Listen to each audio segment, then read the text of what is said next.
hemisphere, the entire world. You are by yourself a state, the sixth largest in the world, and yet every time you see them do these policies with the homeless, it's not actually fixing the homeless problem. It's policies that just get the homeless people out the way, so that Yeah, the wealthy don't have to see it on their day-to-day activities. they're nice. They're an eyesore. Hate that. They're an Yep. eyesore to Roos. That's what it is. They're undesirables. And you got some politicians out there that would actually liquidate these people. Yeah, like seriously, I'm not kidding. They would euthanize Dude, people we if said it they were last allowed to. bro, If they we were said it allowed last to, they night. would. We said it last night. The show House of Cards is more realistic than you think it is. Did they talk about that? About what? The House of Cards? Yeah, on House of Cards, did they talk about ending homeless people? I gotta head out. I'll see y'all later. There, dude. Please I don't. don't remember. It's been a while since I watched the show. But where I'm going with it, it was so realistically how politicians act these days. It was like seriously. And then when I met one person, I'm like, the hell? It's just like the show almost. He was so cold hard, like, I don't care. It's not my life. But you're playing games with my life instead. And yours, and yours, and yours. But they don't care because they have their mansions, the cushy, they might live in DC, Maryland, whatever they live. They're fine. They're good. They have their private security. They're set for life. They don't care. Hey, Well, Mr. Jenny, how you doing? Jenny. hey, RP. Hey, Terus, how you doing, man? Long time no see, brother. How you Hey, doing, bro? listen, real Okay. quick. I wasn't gonna stay long. It's funny about the homeless thing. Good show. The Chinese diplomats, I believe, came to San Francisco, something like Yeah. that. Yeah. Recently, they cleared up everything in a matter of a couple of weeks. Homeless tents. They found a solution because they wanted to look good for the diplomats. And now all of the police presence, all the things that they paid money for to get the place clean, it's gone. So now it's a wait and see how things are going to transform back to the way it was. But what that shows you is when there's resolve to do something, the government moves. And so it's already lost in the source. I mean, this should be a major news story that they were able to clean up a tent city, clean up an area, did all this stuff just to show and prove for some guy's quote unquote our enemy, right? And then it's going to go back to normal. So I just think that I agree with Mandrell. They can fix all of this stuff. The thing that they can't fix easy is I think that if a person is homeless, it's a matter of a couple of weeks before they start to have some kind of mental illness, right? And when I say mental illness, they're not crazy, but I can't imagine. Can you imagine not having a place over your head for a couple of weeks, sleeping on the street? You might not go crazy, but you're damn sure on your way to some kind of psychosis, Yeah. right? Especially if you have children, especially you know what I'm saying? So somehow, whatever, I think we don't look at how people got homeless, right? I think that in every society, 5 to 10% of the population we're going to have to take care of. I don't care what society it is. Maybe 10% is high. There's always going to be people who game the system or people that you despise. Always, always. No matter what you do, you're not going to get that down to zero. But you don't throw the baby out with the bathwater. There's people who are homeless for real legitimate, horrible reasons. And some of that could be prevented, and I don't think we examine that kind of stuff. Just like losing an address can make you homeless. Anything. I mean, losing a job and losing an address and the things you cannot do without a bona fide address, because a lot of places won't accept P.O. box. So that's I just think that, it's a fine line, and it's one of these issues that we should be able to fix. Like, I'm an engineer. I'm gonna shut up on this one. There's a lot of stuff is a process. And if there's a process to fix things, that means it could be managed. It could be measured. If you could find out where the bottlenecks are, you can remove the bureaucracy in certain areas. This is like the immigration problem. There's a process for you. If you're an immigrant, there's a process for you to be a citizen. So that means if there's a process, then there's steps. And you can see where the steps have holes in them. You can look at value system or value stream system to see, okay, here's the bottleneck. How do we fix that bottleneck? Is the pipeline big enough for the amount of people we're trying to push through? You can measure all of that shit. I don't know why we can't fix these basic things that have discrete steps. And it bothers me because we're being gamed. We put these guys in Congress and in the Senate to do one thing, and that's run the government. So why are we worrying about them shutting down the government every year with the damn debt ceiling? That's the last thing we should hear, a nuclear option. So, so this is a good topic, and it's a seesaw. Yeah, there's always going to be people who are lazy and homeless because they want to game the system. But every single society, we're going to always have to take care of a certain amount of poor. It's just that simple. Anyway, I just wanted to say good show. And hey, look, man. Hey, Tim Roos, we need to get you back so we can beat you and Easy up, man, sooner or later. I want to know this show. Hey, listen, I'm going to pull out. Hey, I'll see you later. Good show. I'll listen in. Hey, Merry Christmas, man. Yeah, Merry Christmas to all of you guys, too. Hey, I talk to you later, buddy. Have a good night. Yeah. Thank you. So Grant, I want to get your 2 cents on this, but before I let you jump in, I want to finish my week out of my week how to fix the homelessness crisis. And so we left off on Thursday. And so I have that when it comes to Thursday, being that the homeless people who are the ones who are just lazy and unmotivated, they will have gotten jobs by then, and then so by Thursday, the people who are the higher skilled laborers and people who have already had jobs, they will go to their normal morning routines of stopping to get coffee and stopping to get breakfast, and those things are going to take a lot shorter time because there's not going to be a bottleneck because there's not going to be as few workers, and so their morning is going to go smoother and they're going to have a better day at work, and then so productivity is going to be higher at everybody's job.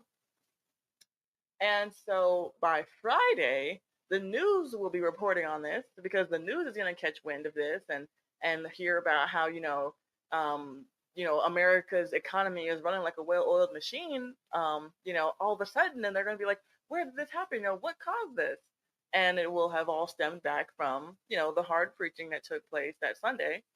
And so once the news starts reporting on it, then the federal government is going to catch wind of it, and then they're going to try to take credit for it.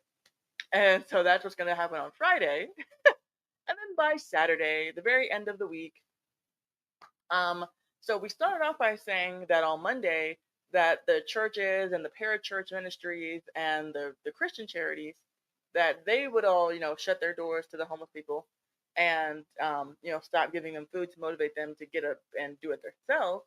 And so by Saturday, at the end of the week, the secular charities, that they will have gotten the notice and that they'll start initiating this as well. And so now we have pretty much full coverage of, the outreach ministries and the outreach centers, providing actual legitimate outreach to the homeless communities. And so then we're going to have a by and so altogether, it's just going to be that by the end of the week, that all the people who are not like single parents or disabled or people who physically cannot work, or people who have legitimate reasons, all the people outside of that who are just the lazy vagrants that I was speaking of, they will all have gotten their act together and they'll all be at work. And so the homelessness crisis, because I'm saying that the homelessness crisis will be solved, because you're never going to be to the point where you're never going to have any homeless people or any unemployed people, because Jesus said in John chapter 12 verse 8 that for the poor always ye have with you, but me you have not always. And so Jesus is saying that, there's always going to be poor people. And so, therefore that's true. And so we're never going to get to the point where we, unemployment or homelessness is at 0%. But that would be the strategy to successfully mitigate it, get it down to a very reasonable level. And you don't have to throw $13 billion at it, and you don't really have to spend any money. If anything, you take away money that has been spent to it, and that would be the way that you could effect some real change. And so that's what I had set up. But Grant, have you been listening in, or what do you have to Yes. say? Yeah, I've listened to the vast majority of the conversation, so I have a pretty good grasp of sort of some of the themes you're sort of working with. I think it's been a really informative conversation. I think Taros has laid out some really good, I think some very good counter arguments as well as grooming. I would just say I'm as a native of California, I live here now. I do think there is a misunderstanding of what the sort of complexities of homelessness is in California. It's a lot more nuanced than just spending money. And I think our government is really looking at that as a problem, correct? And so I won't get into the minutia of it, but I do think it becomes a talking point for politicians to leverage this group of people, which is about 500,000 people. So give or take, you maybe get up to 600,000, less than 1% of the population. So again, when you can have these conversations, and so you can create this boogeyman, which are the homeless people, and so you create a narrative around it, I think it becomes problematic. These are, by all measures, if you're a Christian, these are souls. These are people that you want to help. And so when you take the approach that all people are bad, you're in essence negating their humanity, and you're negating the part in which, if you believe in the notion of some sort of forgiveness, then you're not allowing for them to sort of come to that space. Again, that's if you are landing there as a position point. I do think when we talk about homelessness and where it sort of derives, by and large, it's going to be in large cities. It's going to be in areas where you have sort of these large discrepancies. And so those complexities have been around since the beginning of humankind.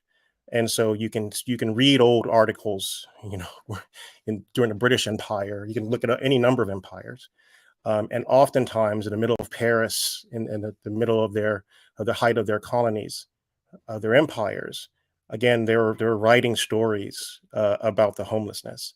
And so this has landed with humans for a very long time.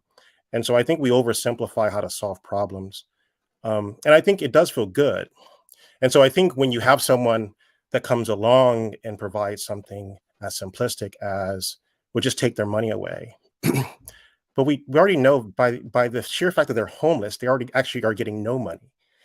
So taking away the thing that they don't have by virtue of them being without seems seems to nullify the notion that somehow they're walking around with copious amounts of cash just to sleep on the streets and be mugged and raped or graped and harmed on a daily basis. These experiences for the people who are homeless are vastly different than ours. And so I think the irony was early in the conversation, we talked about politicians not understanding the plight of Americans, or, typical Americans like all of us here. But maybe we don't understand the plight of someone who's homeless. Maybe we lack the understanding of what they're going through. I know grooming obviously told his story, and I appreciate that. But maybe we lack the understanding of truly what has caused that for those individuals.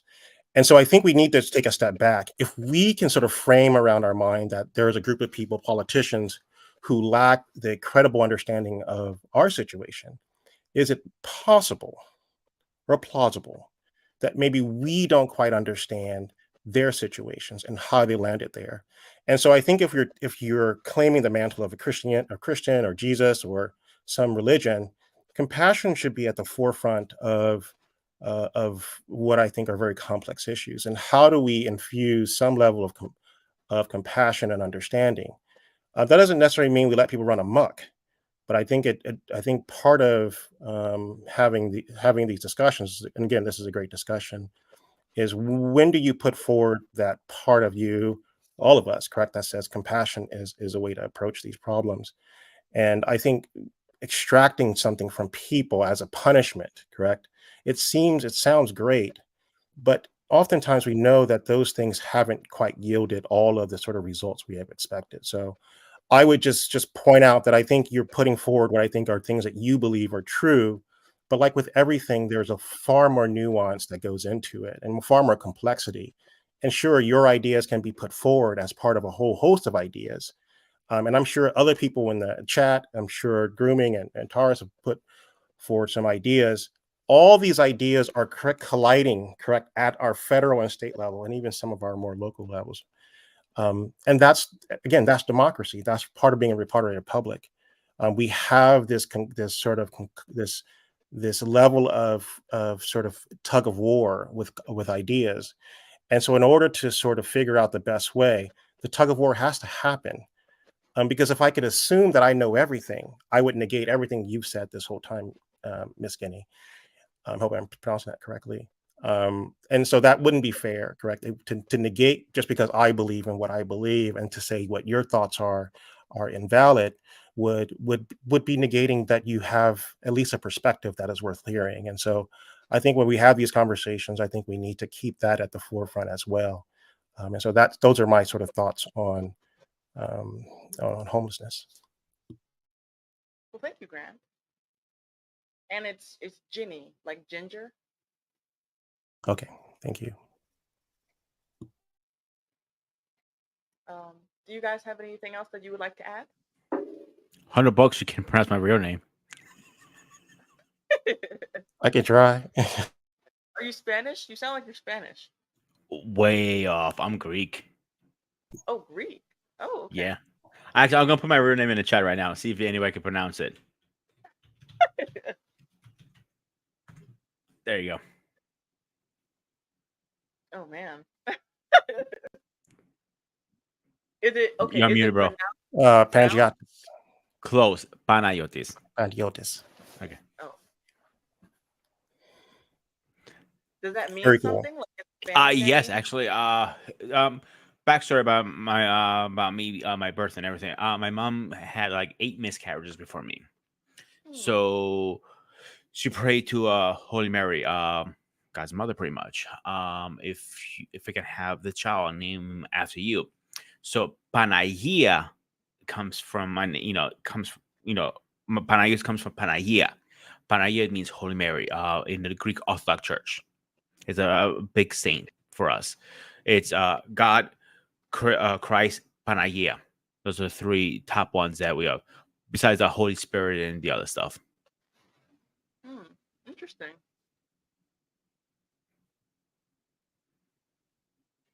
Stacy B79 says, ever since the pandemic happened, things have gotten worse. Inflation. Yeah, that's a fact. A lot of people have been having a really hard time bouncing back from that. Tarus was mentioning that earlier. Tarus, do you have any final thoughts on anything? Yeah, let's just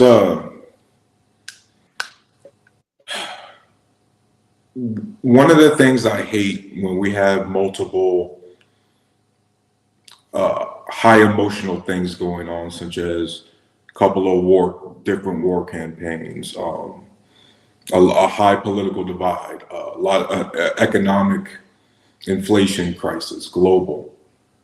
The unfortunate response of society is to pick the most vulnerable people and blame everything on them.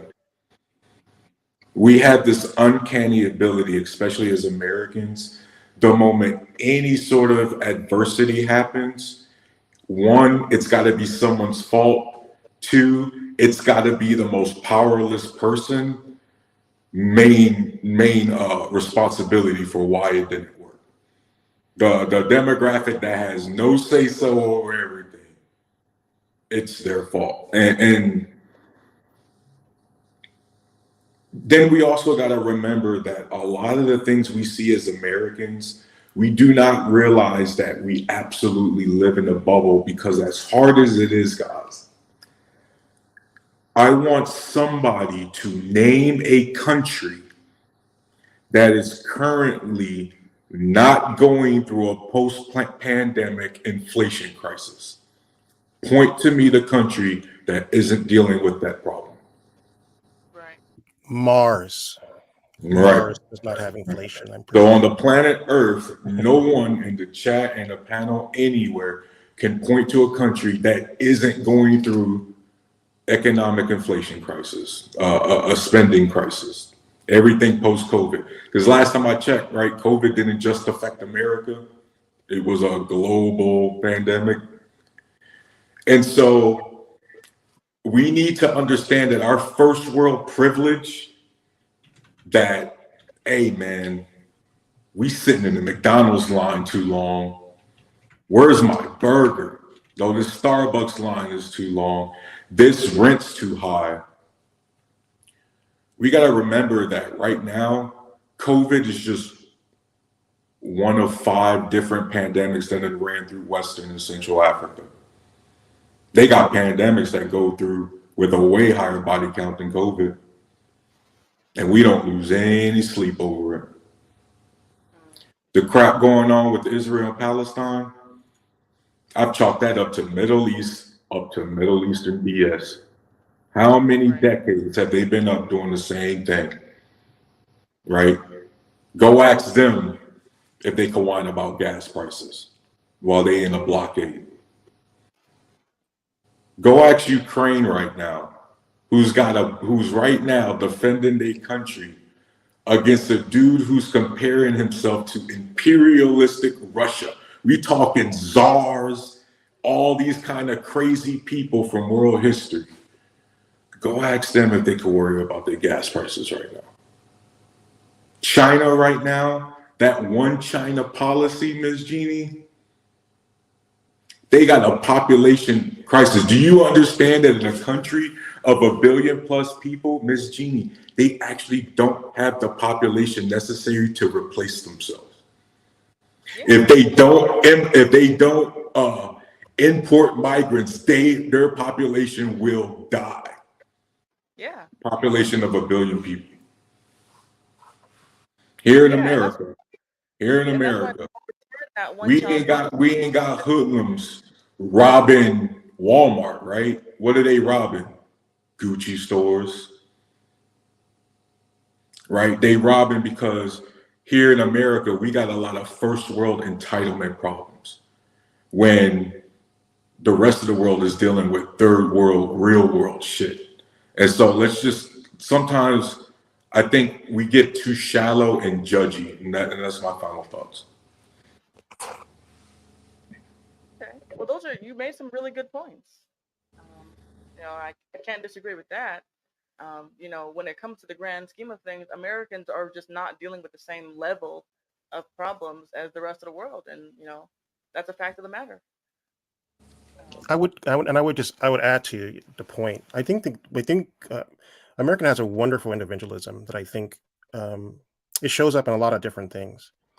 But I will point out a feature of being an American, which I think hopefully lands with everyone to sort of explain maybe some of the things, some of our problems are just sort of self-inflicted. They're just mainly in our brain. 99% of all UFO sightings are in America, and the other 1% are still in America. And so it shows us a level of solipsism of Americans that we're the center of the world. And so you begin to think about the fact that a country that can produce that many sightings, that sentient beings that can make it across billions of light years to come to Earth and just pick America as a place to land. Number one, I've been to Japan. I would go to Japan first, a lot cleaner, the nicer, and they have public rail. And you can get up and down the island. Like, they would know not to come to America. They would sense it immediately. They would go, these people are crazy, correct? It would be so simple to figure out if they can make it across. And yet we have this level of psychopathy, correct, within our own group. And again, it leads to a lot of things. We're probably one of the more creative people because we are always pushing the boundaries of thought, which is great. and they can land us in places that are great inventions, or they can lead you to think every day there's a Martian coming down to steal your goats. But those things, ultimately, that solipsism does cause us to sort of believe that everything is happening to us, the pandemic, et cetera, even inflation. That actually isn't true. And so when we actually give in to cynicism, the cynicism of believing that your government's all bad, that you don't need government, I will point out to everyone, there are countries that have zero government, and they're failed states. And no one is scrambling to get to failed states. And I think, and actually, I'm assuming, Mr. Grooming knows, the Greeks have gone through a financial crisis. A large portion of it is the fact that they've not been able to collect taxes. And yet it's a great country, correct? It's not full of, correct, it's full of what we imagine to be Western societies. The Greeks, for the most part, invented what most of us believe is sort of the framework of Western civilization. So they're not working off of a template that isn't known. And yet they have troubles collecting taxes and have a trouble sort of fulfilling the obligations of a government. And Let me cut you off one and second, really other fast. issues. About Greece. Greece never recovered after the transitioning to the euro. Ever since then, the market is going down, skyrocket dramatically. We have never, even to this day, you see old timers doing conversion on their phones on a calculator from drachmas to euro. I'm like, Mhm. but the drachma has no value. The paper is not valued anymore, and we're still stuck in that society, and they're never gonna get out of it, unfortunately. Yeah, I and I said it think that's years ago, and I said it till the day he died. If you bring the king back and help him run the government like they're supposed to, just to run, not to conquer anything. That the Greek king had no power. He was overseeing. That's all his power was. Things was a lot better back then. The market was skyrocketing at a time when he was in power. But once they removed the monarchy, everything went to shits. Yeah, I mean, again, I think you point out, like, there are complexities in life. There are complexities that we aren't experiencing. I do think part of what we can do better as citizens is not give in to the kind of fear and fear mongering that I think a lot of times we do. And so when I point out the things about inflation is truly is structural. And I think what people don't understand is, if you think about it, the Chinese shutting down for as long as they did caused a significant amount of it, but it also changed something for Americans. Right now, our biggest trade partner is now Mexico, and Mexico will continue to be our biggest trade partner while China craters. But that is a game changer for Americans. And so while we see us shifting out of the sort of global trade partnership we have with China, and they'll still be there, correct? Um, it actually was a good thing. Potentially, you could look at COVID as a change in the world order. I mean, if the Chinese decided to set COVID aflame on the rest of the world, the Chinese government is the biggest loser in this conspiracy. Correct? They've lost the one thing that they had to control the rest of the world, which was trade. And because of COVID, they've lost it. And so I'm pointing out that sometimes within the darkness, there is a glimmer of light.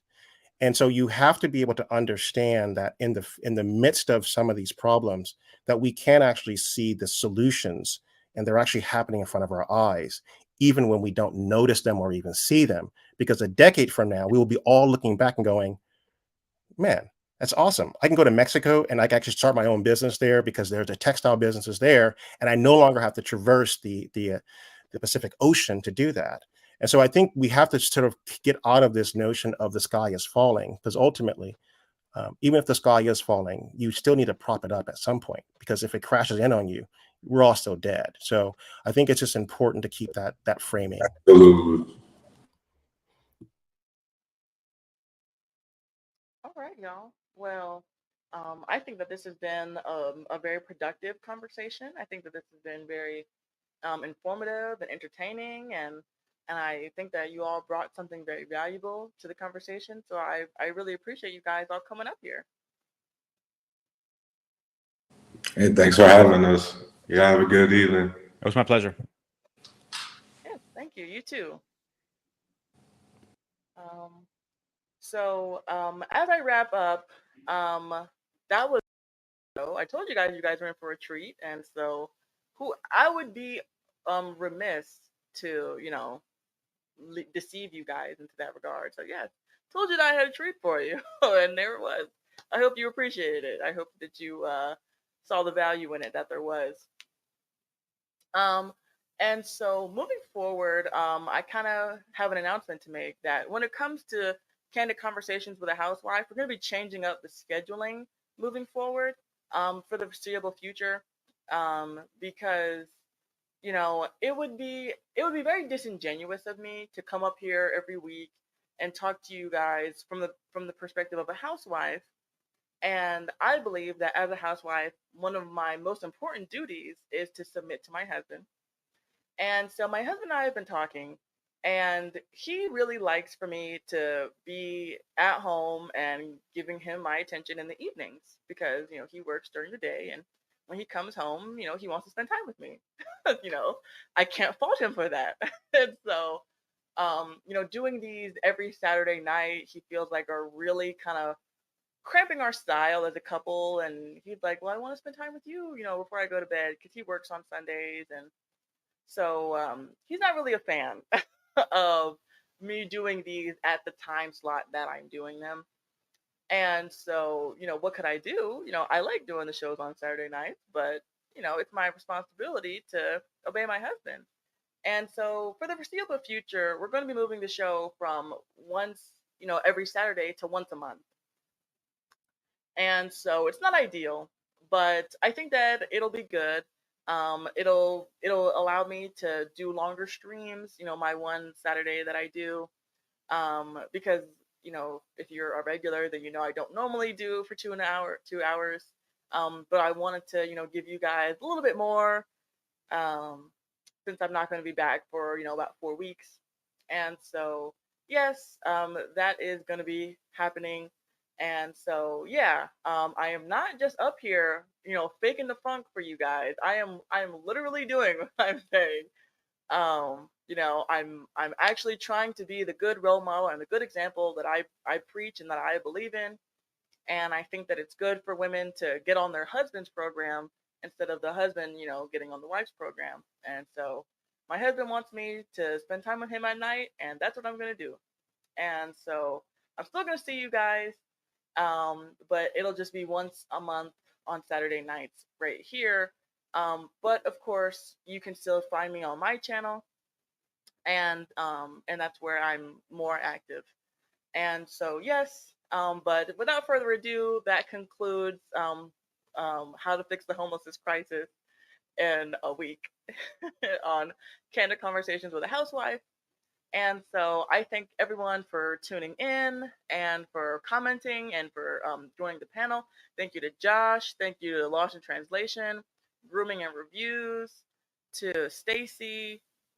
Um, Gosh, who else was here? Oh, to R Payne, to Dwayne, to yeah, that's R Payne. Oh, to Alex, even though we had quite a few differences.